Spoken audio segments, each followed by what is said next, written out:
Hello, welcome back to the Roman classes. Now today I'm going to tell you about some vocabs which are must to be known by everyone. And I'm telling you, जब भी हम कोई question paper face करते हैं या जब हम book read कर रहे होते हैं या हम कोई सीरीज देख रहे होते हैं, so these are the words जो सबसे ज्यादा कॉमन यूज में आते हैं. बट दिक्कत ये हो जाती है कि हम दो ही काम करते हैं.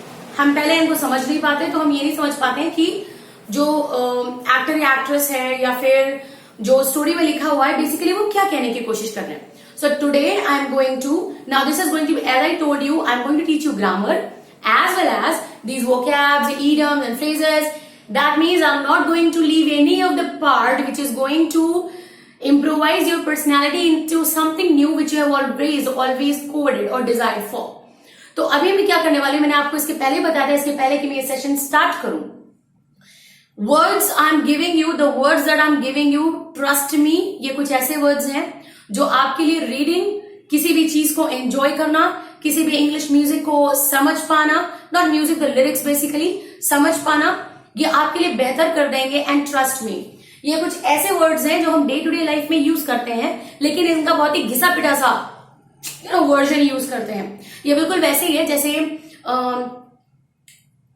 स्टार्टिंग में जैसे होता ना कि हम बोलते थे अम्मा, मदर्स को लोग बोलते थे अम्मा, फिर होने लगा माँ, फिर मम्मा.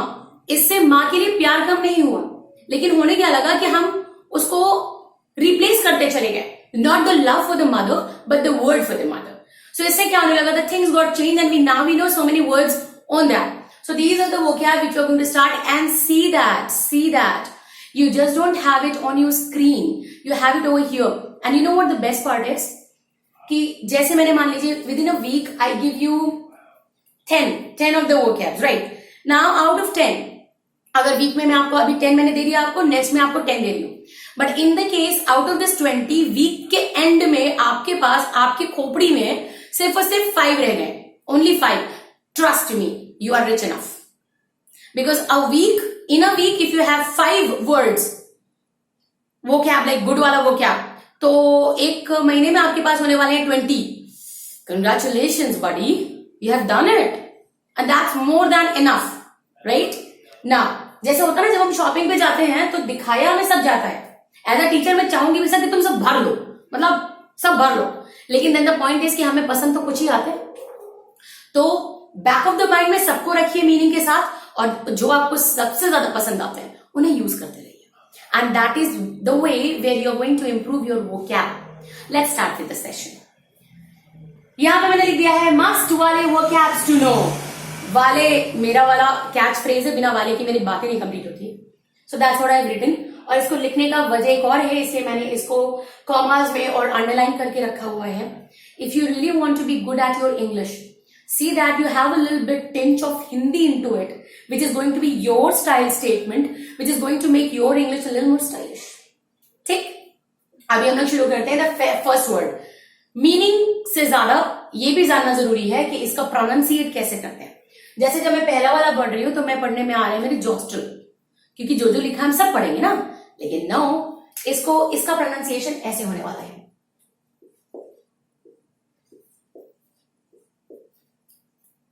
चौसो. इस स के ऊपर ये मुझे नहीं पता हिंदी में इसको क्या बोलते हैं. ये जो लगता है इसका मतलब होता है कि इस पर्टिकुलर अल्फाबेट को बहुत ही लाइटली बोलना है. तो that is going to be जॉसो. जॉस्टल ट किधर दिख रहा है, हिच नहीं, बोलने का भी नहीं है इसको.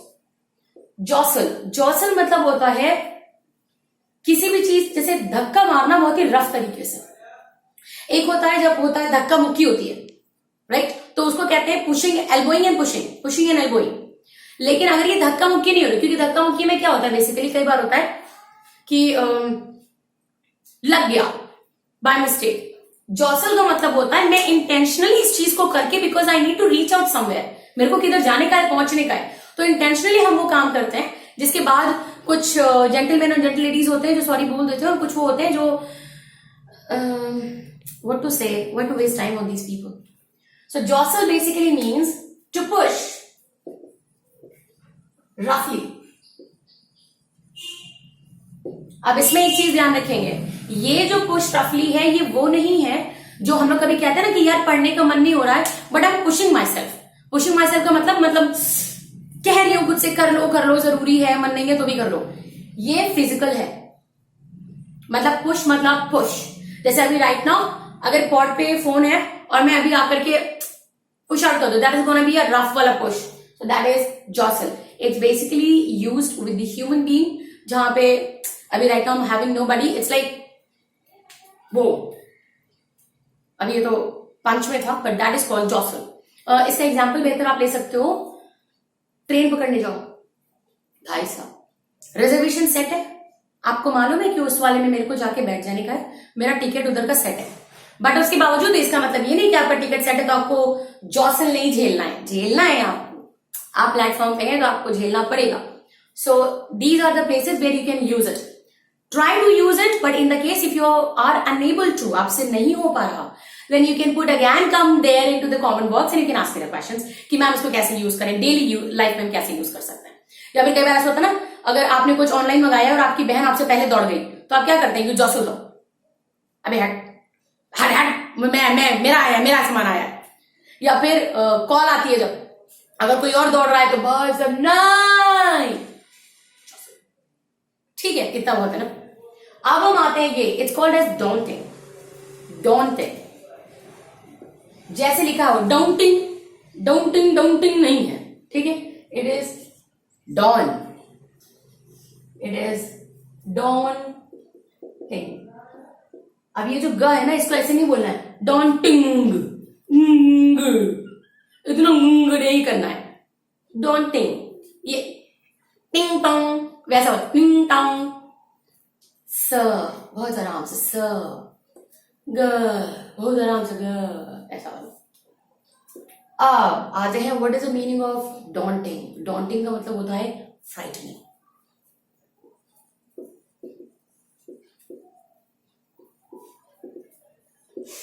डरा देने वाला।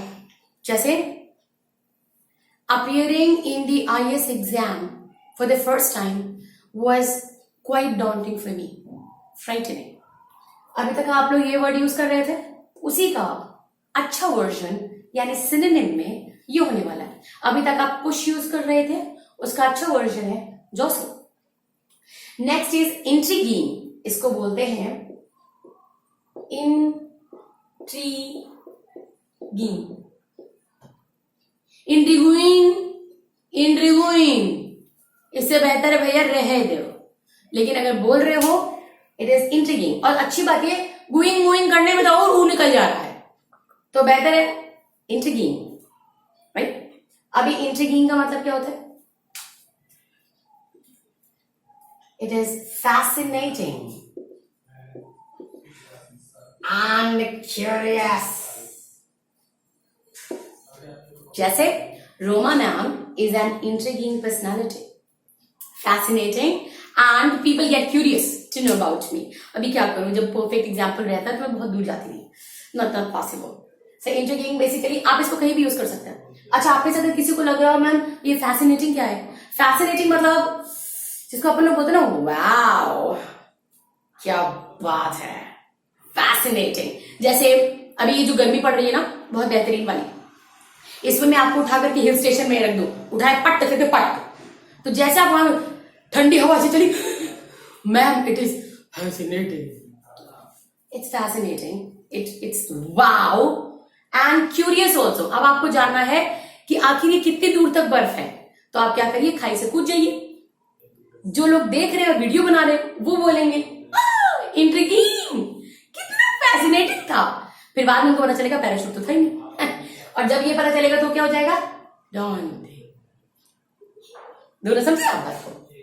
अब हम आएंगे ऑस्पिशियस, इसको कुछ लोग बोलते हैं ऑस्पिशियस, ऑस्पिशियस।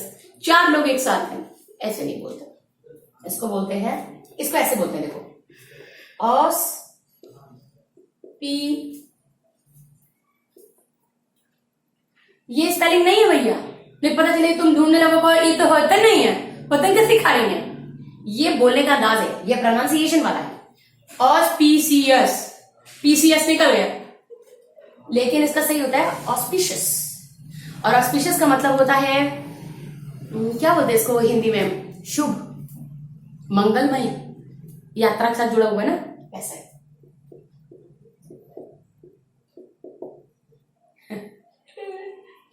जिंक्स, जिंक्स मतलब इसी का उल्टा है, कितनी आपकी यात्रा शुभ हो। आदमी मनहूस है, यात्रा कहां शुभ होगा। जैसे मान लीजिए आप एक्साइटेड अपने ट्रैवल के लिए, लाइक ए भगवान की मेरी यात्रा बहुत ही ऑस्पिशियस हो, बहुत ही ऑस्पिशियस हो। उसके बाद बगल में ऐसा बंदा बैठ गया जिसका अगर वो सोए तो खुद अकेला सोए, आसपास कोनो सो ही ना पाए, या अगर आप कुछ खा रहे हैं तो वो क्या लिए भाई साहब, तो वो क्या मनहूस। अब सोचते क्या मनहूस हो रखे, बिल्कुल मनहूस ही है। या फिर कभी आप घर में आएंगे, पापा मुंह सड़ा है, मम्मी मुंह सड़ा है, समझ नहीं आ रहा ज्यादा किसका सड़ा है, तो हम लोग क्या कहते हैं मनहूसियत फैला के रखे, लेकिन कहने की औकात नहीं होती। हर उस जगह पे इसको इस्तेमाल कर सकते हैं, कई बार बस दिल से, क्योंकि अगर आपने वॉल्यूम डाला तो यू आर और ये ऐसे यूज कर सकते हैं मनहूस। या फिर हमारे यहाँ तो सब कुछ चीजें फेमस है, काली बिल्ली रास्ता कट जाए तो मनहूस, मनहूस काली बिल्ली। लेकिन कभी कभी सोचा है आपने, हो सकता है वो रास्ता नहीं काट रही थी, वो तो जा रही थी, हम उसका रास्ता काट रहे थे। तो बेसिकली मनहूस कौन है, ये कॉन्सेप्ट अभी भी क्लियर नहीं है, और ये जैसा दिख रहा है बिल्कुल वैसा ही है, यानी कि जिंक्स, मनहूस। Okay, now coming over here, souvenir. क्या सोवेनियर, सोवेनायर, सोवे व्हाटएवर, कोनो सोवेनायर नहीं है, ये सोवेनियर है। और इसमें जब आप आर बोलेंगे ना तो इसमें हल्का सा स्लाइटली प्यार से सोवेनियर, ने सोवेनियर, लाइक आर तक मैं गई मगर मैं गई नहीं, ऐसे वाले से वैसे ये है सोवेनियर। तो अभी सोवेनियर का मतलब होता है, आपने सुना होगा ये वर्ड मोमेंटो, अरे याद नहीं है। और 10th और 12th में जब फेयरवेल पार्टी होती थी तो टुल्लू टुल्लू से हम लोग को पकड़ा दिया जाता था स्कूल में, ले जाओ, उसको हम समझ नहीं पाते दिन का कहाँ ले जाए हम इनको, उसको कहते हैं मोमेंटो। उनके कहने का मतलब होता है कि हमारी याद की तरह, एक यादगार गिफ्ट की तरह आपको हम दे रहे हैं। वैसे तो आपने हमारे स्कूल को बर्बाद करने में कोई कमी छोड़ी नहीं, लेकिन चूंकि अब सबको दे रहे हैं, तुम लोग रख लो, और वो भी हम लोग लेते वक्त भी अच्छा यही दे पाए हो, राइट। तो इसको हम लोग कहते हैं मोमेंटो। ये तो मजाक हो गया, लेकिन एक बात बता रही हूँ। नेक्स्ट आते हैं वेंचर। वेंचर का मतलब होता है प्रोजेक्ट्स, लेकिन वो प्रोजेक्ट्स जिनमें होता है रिस्क। अगर कोई आपसे सिर्फ प्रोजेक्ट्स कह रहा है तो समझ लीजिए कि हो सकता है 50-50 का आंकड़ा हो भी सकता है, नहीं भी हो सकता है। बट इफ द पर्सन से it's a venture, venture basically means कि हम रिस्क के लिए ही इसको लॉन्च कर रहे हैं, यानी हम रिस्क के लिए पूरी तरह से तैयार हैं, पूरी तरह से हम रेडी फॉर द रिस्क। ऐसे projects which often carries risk in it. अब इसको बोलते हैं वेंटूरे, नहीं है ठटूरे, वेंटूरे भटूरे नहीं है, वेंचर। इट इज वेन आधा ना और चर, और इसमें ऐसा नहीं वेंचर, इतना नहीं चरचराना है, च को फिर से स्लाइटली वेंचर, और ये जो र है ये र नहीं बोलता है, वेंचर वेंचर। हम स्टार्टिंग विद द वेंचर।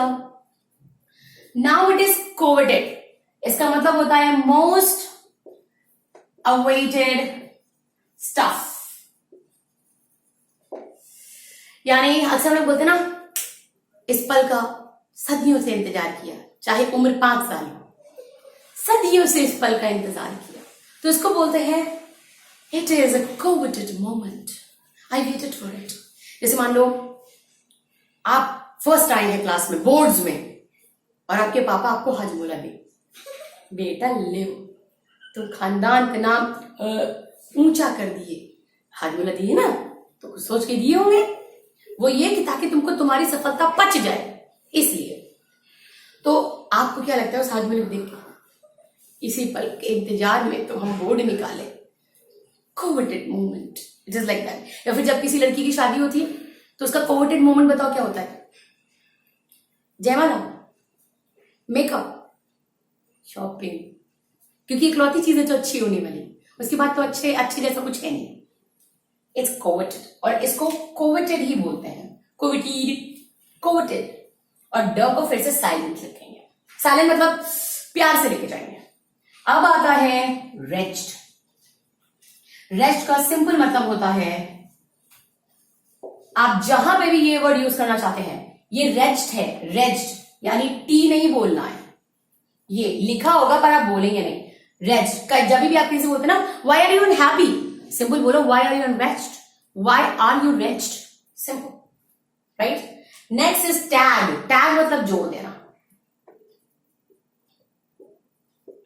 अक्सर स्टूडेंट इससे कंफ्यूज हो जाते हैं। इसका सिंपल मतलब होता है जोड़ देना, फिर वो आपका फेसबुक हो या वो आपका इंस्टाग्राम हो या फिर आपकी इंग्लिश में एक चैप्टर होता है क्वेश्चन टैग्स, वो हो, या फिर आप जो भी शॉपिंग करते हो उसमें जो लगा होता है प्राइस टैग, यानी उससे रिलेटेड बात को जोड़ देना, right. Again with my new session I will be there with few more vocab which are must वाले vocabs to know. Till then take care, जकाओ, जल्दी से वापस आओ।